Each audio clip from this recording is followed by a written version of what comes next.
एक बार एक यहूदी नबी करीम सल्लल्लाहु अलैहि वसल्लम के पास खजूर की एक गुठली लेकर आया और कहने लगा कि अगर ये एक दिन में पेड़ बन जाए और उस पर खजूरें भी निकल आईं तो मैं आपको अल्लाह का रसूल मान लूंगा। आप सल्लल्लाहु अलैहि वसल्लम ने उसकी ये शर्त मान ली। अब सल्लल्लाहु अलैहि वसल्लम ने खजूर की गुठली को जमीन में दबाकर अल्लाह से दुआ की और वहाँ से चले गए। यहूदी ने सोचा अगर सच में पेड़ उग गया तो मुझे ईमान लाना पड़ेगा, इसीलिए उसने जमीन से गुठली निकाल ली। फिर जब वो अगले दिन गया तो उसके होश उड़ गए। उसने देखा कि उसी जगह एक बड़ा सा खजूर का पेड़ था, उस पे खजूरें भी लगी हुई थीं। और फिर जब उसने खजूर को खोला तो फौरन बोल पड़ा, इसमें तो गुठली ही नहीं है। आप सल्लल्लाहु अलैहि वसल्लम ने यहूदी से फरमाया, गुठली तो आपने शाम में ही निकाल ली थी। अब सल्लल्लाहु अलैहि वसल्लम के इस मौजे को देखकर वो यहूदी ईमान ले आया। तब से लेकर आज तक मदीने में बिना गुठली की खजूरें पैदा होती हैं। हमारे प्यारे नबी की शान का ये वाकया दूसरों तक जरूर पहुंचाएं।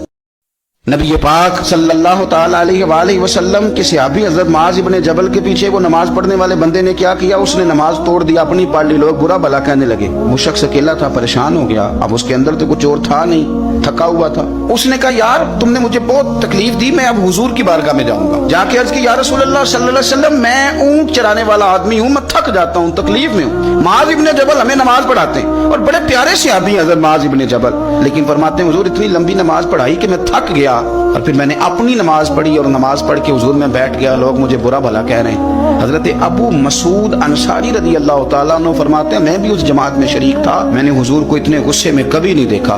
फरमाया, बुलाओ ना मुआज इब्ने जबल को। हजरत मुआज इब्ने जबल आए तो हुजूर फरमान, ये लफ्ज है हदीस के।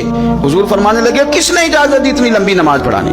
फरमाया, मैं लोगों को दीन के करीब करता हूँ, तू दूर करता है।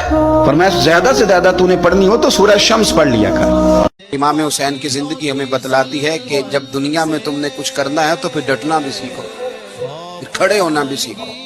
ये ना देखो कि हालात। इमाम हुसैन ने एक दिन भी हुकूमत नहीं की, यजीद ने 4.5 साल की, लेकिन कयामत तक दिलों पे हुकूमत इमाम हुसैन की रहे।